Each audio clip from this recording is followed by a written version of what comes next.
Good evening. Welcome to RR electricals. మీరు చూస్తున్నారు Godrej company 7.5 KGs washing machine. ఇది dryer work కావడం లేదు, ఎంత తిప్పినా మూలుగుతుంది తప్ప అసలు తిరగడమే లేదు. ఏమైందబ్బా అని ఓపెన్ చేసి చెక్ చేస్తే బ్యాక్ సైడ్ ఫ్యాన్లు మొత్తం ఓపెన్ చేశాను, స్క్రూస్ ముందుగానే తీస్తే కనుక ఇక్కడ స్క్రూస్ ఉంటాయి, 5 స్క్రూస్ ఉన్నాయి. 5 స్క్రూస్ బ్యాక్ వెళ్ళి తీసేసి ఓపెన్ చేస్తున్నాను. ఓపెన్ చేసి చూస్తే ఇక్కడ ఒక కండెన్సర్ ఉంటుంది, కేబుల్స్ అన్నీ ఉన్నాయి. 2 మోటార్లకు డ్రైవర్ మోటార్కు 2 మోటార్లకు ఒకటే కెపాసిటర్, దానికి 4 వైర్లు వస్తాయి.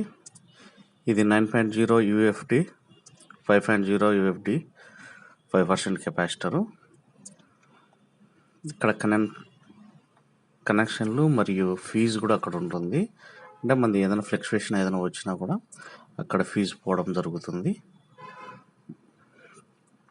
మొత్తం కలర్స్ వైర్లు బాగా ఇచ్చాడు. ఇది ఫీజు, ఇది లోపల ఫీజు ఏం బాగుంది, ఎటువంటి ఇదేం కాలేదు.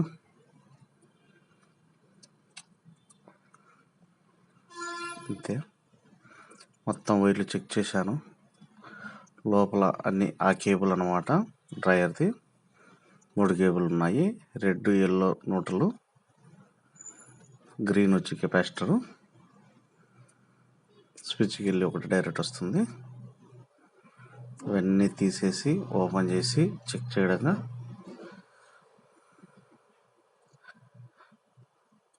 ఇక్కడ నాకు ఒకటి అర్థమైంది. లోపల ఏదైతే ఉందో అది ఇరిగిపోయింది అనమాట. దీంట్లో అర్థమవుతుందా? పైన టాప్ డోర్ తీసే కాడ ఇది ఇరిగిపోయింది. అది డోర్ క్లోజ్ అయితే దాని మీద ప్రెజర్ పెడితే బ్యాక్ సైడ్ చూపిస్తా చూడండి. బ్యాక్ సైడు ఈ తంతి అనేది బ్రేక్ పట్టేస్తుంది. అక్కడ ఆ బ్రేక్ అనేది ఎప్పుడైతే మనం డోర్ తీస్తామో అప్పుడు ఓపెన్ రన్ కాకోకుండా అది పట్టేస్తుంది, ఆ స్పీడ్ ఎక్కువ కాబట్టి. అది ఇది అయిపోయింది, పైన ఇరిగిపోయింది అనమాట. అందుకని దాన్ని వంచి ఆల్రెడీ వంచి చూడండి పైన బెండు. నేను దీన్ని ఇట్లా రిటర్న్ ఉంచాను, అప్పుడు టైట్ పెరిగితే అది ఓపెన్ అవుతుంది. అర్థమవుతుందా? ఆ ఓపెన్ అయినప్పుడు ఇప్పుడు లోపల ఫ్రీగా తిరుగుతుంది అనమాట, ఎటువంటి ఇష్యూ లేకుండా. చూడండి, అంతే.